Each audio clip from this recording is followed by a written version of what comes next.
So we're going to talk about how to draw free body diagrams. So in this video, all we're going to do is just draw the diagrams and then look at what forces are involved in different situations. So we're not solving anything in this video, we're just drawing the diagrams. So what a free body diagram is a representation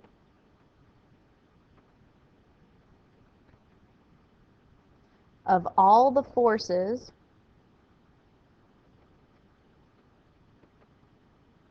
acting on an object.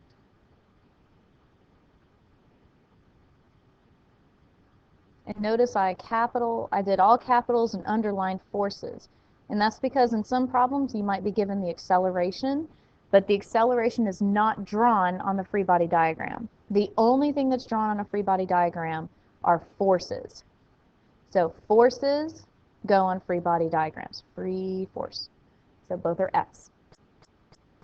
All right, so the first one we're going to do is a free fall example.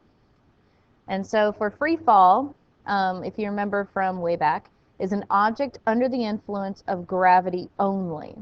So object under the influence of gravity only. The way you start a free body diagram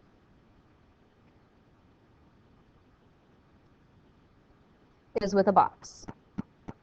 Inside the box goes the mass.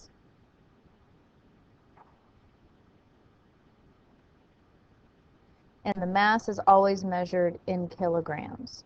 So the box's mass goes inside. Whatever this object is, this could be a crate, it could be a person, it can be anything. But no matter what, the mass of the object goes inside the box. Mass is a scalar quantity, so it doesn't have any arrows involved. So you can't put this on an arrow. Mass goes inside. So what is affecting this object? Well, gravity only. Which way does gravity pull? It pulls down.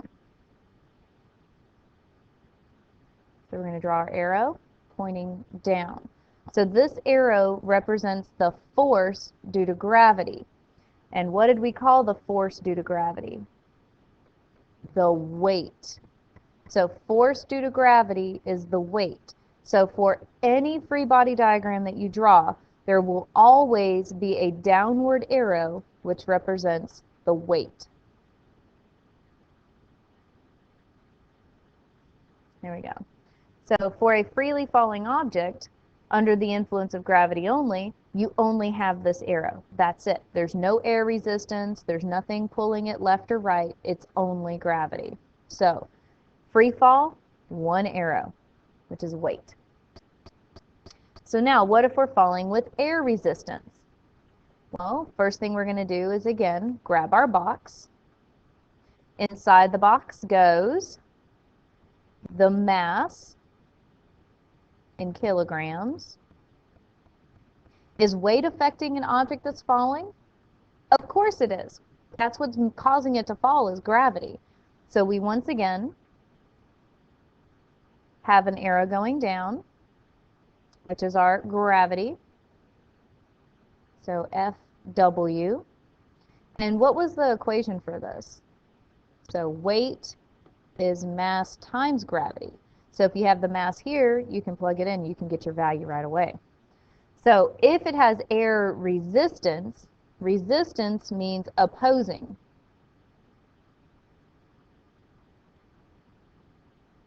So if it's opposing the weight, then that means the arrow must be pointing up.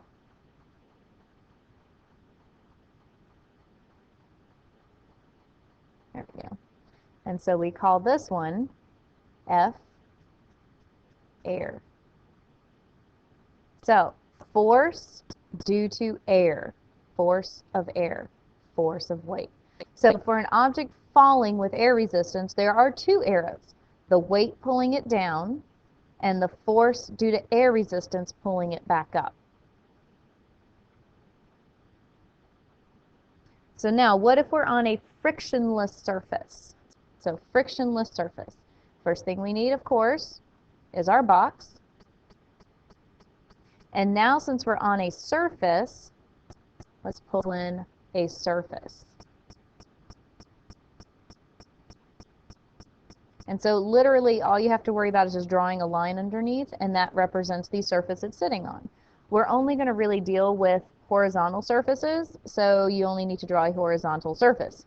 So horizontal line. Now, if an object is sitting on a surface, is weight affecting it? Is gravity affecting it?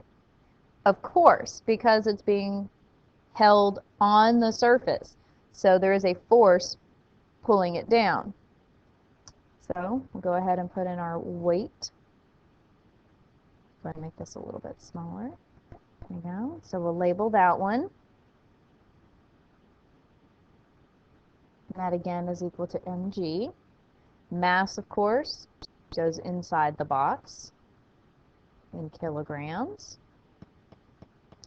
And then going up, there has to be a force as well. For this surface to be here, something has to push the box back up. When you're sitting in a chair, you can feel the chair pushing you back up. So something has to counteract the weight. So there has to be an arrow also pointing up. This is not called air resistance. Air resistance is not keeping a box on a surface. Instead, it's called the normal force. So Fn. And so this stands for normal force.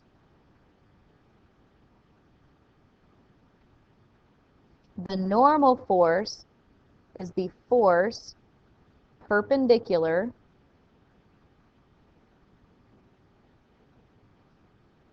to the surface.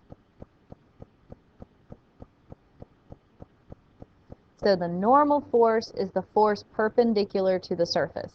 So if we have a horizontal surface, then the normal force will be pointing straight up. Now, if we're on a horizontal surface, this box would just sit here, right? Or this calculator would just sit here, or this book would just sit here.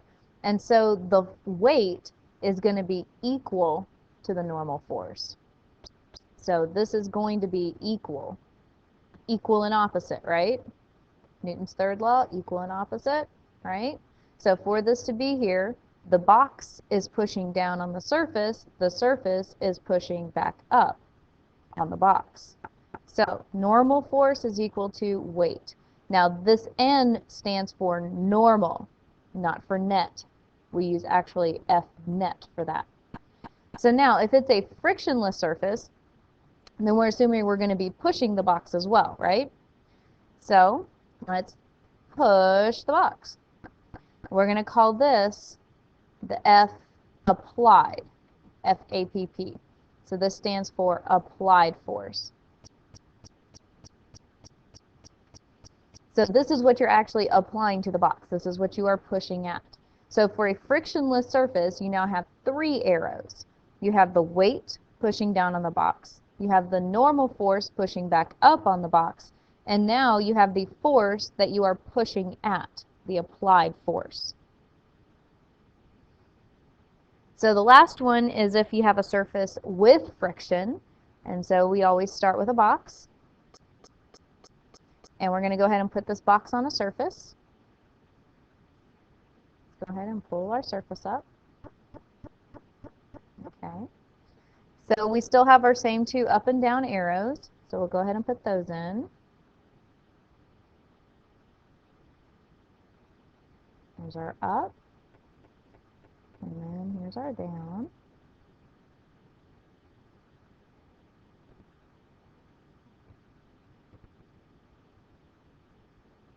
And we'll label these with how we know. So this is our normal force, which is equal to the weight on a horizontal surface. This is our weight. This is equal to mass times the acceleration due to gravity. And then inside the box we have the mass, measured in kilograms.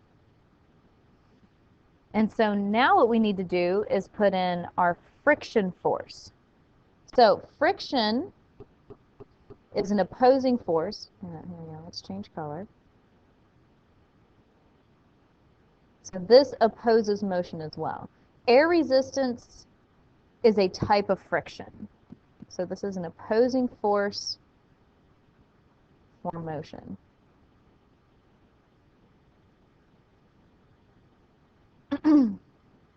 So let's see. Let's do red, since I used red here. So we have our applied force. So this is our F applied, APP for applied. And so if friction is the opposing force for motion, well, if we're applying in this direction, then that means frictional force has to be going in the opposite direction. So this is FF, where the little f stands for friction. So for a surface with friction, you have 4 arrows going around. You have the weight pulling down, the normal force pulling up, the applied force, and the frictional force. So 4 arrows. We'll talk about how to use these in a different video, but this is how you draw them.